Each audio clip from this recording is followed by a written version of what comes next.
अक्सर आपने देखा होगा, जब हम पर कोई कठिनाई आती है तो हम दुखी हो जाते हैं और सोचने लगते हैं कि ऐसा हमारे ही साथ क्यों हुआ। और वह कठिन वक्त हमको कुछ ना कुछ सिखा कर ही जाता है। इसीलिए कहते हैं जो होता है अच्छे के लिए होता है। नमस्कार दोस्तों, मैं हूं नीरूपाल, फिर से आपके सामने एक स्टोरी लेकर प्रस्तुत हुई हूँ।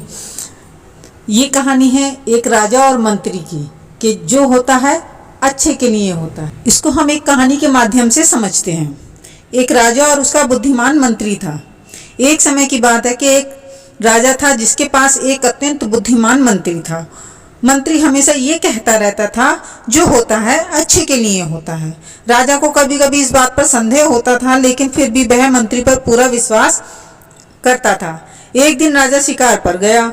अचानक से उसका हाथ कट गया। उसे बहुत दर्द हुआ और वह क्रोधित हो गया। उसने अपने मंत्री को बुलाया और अपनी तकलीफ बतलाई। मंत्री ने शांत मन से कहा, महाराज, जो होता है अच्छे के लिए होता है। राजा को ये सुनकर बहुत ही गुस्सा आया और वह नाराज हो गया। उसने गुस्से में आकर मंत्री को जेल में डालने का आदेश दे दिया। अब जब मंत्री को जेल में ले जा रहा था, तब भी उसने बड़े ही शांत मन से कहा, जो होता है अच्छे के लिए होता है। कुछ दिनों बाद राजा फिर से शिकार के लिए जंगल गया।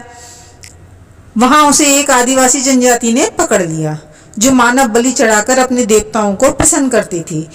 उन्होंने राजा को बलि देने के लिए बांध दिया, लेकिन जब वे राजा को बलि देने जा रहे थे, उन्होंने देखा कि राजा का अंगूठा कटा हुआ है। उनकी परंपरा के अनुसार वे किसी अपूर्ण व्यक्ति की बलि नहीं दे सकते थे, इसलिए उन्होंने राजा को छोड़ दिया। राजा अपने महल वापस आया और उसने सोचा कि उसका अंगूठा ना कटा हुआ होता तो आज उसकी बलि चढ़ गई होती।